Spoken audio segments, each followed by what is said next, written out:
नमस्कार मित्रांनो, आज आपण परिसंस्था म्हणजे काय आणि त्याची रचना कशी असते याबद्दल बोलणार आहोत।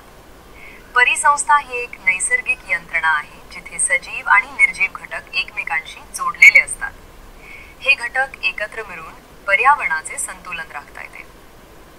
परिसंस्थेची रचना मुख्यतः दोन भागात विभागली जाते, बायोटिक जैविक किंवा सजीव आणि अबायोटिक अजैविक किंवा निर्जीव।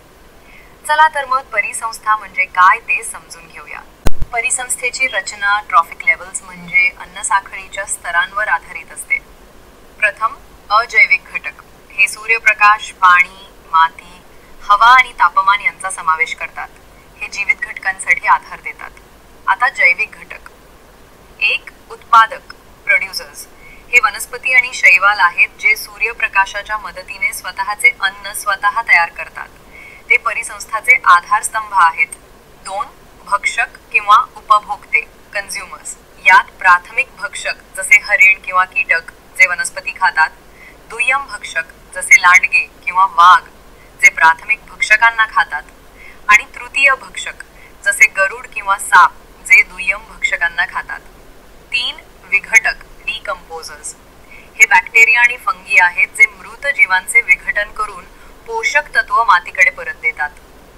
ही रचना अन्न जाळे तयार करते जिथे ऊर्जा एका स्तरातून दुसऱ्या स्तरात जाते। चला आपण एक उदाहरण पाहूया। वन परिसंस्था, यात अजैविक घटक म्हणजे सूर्यप्रकाश, पाऊस, माती आणि हवा। जैविक घटक उत्पादक म्हणजे झाडे आणि झुडुपे जे प्रकाश संश्लेषण करतात। प्राथमिक भक्षक म्हणजे हरिण, ससे जे पाणी खातात। दुय्यम भक्षक म्हणजे लांडगे, वाघ जे हरिणांना खातात। विघटक म्हणजे मातीतील कीटक आणि बॅक्टेरिया जे मृत पाने विघटित करतात। या परिसंस्थामध्ये जर हरिणांची संख्या वाढली तर वनस्पती कमी होऊ शकतात, पण लांडगे, वाघ त्यांना नियंत्रित करतात। हे संतुलन राखण्यासाठी प्रत्येक घटक महत्त्वाचा आहे।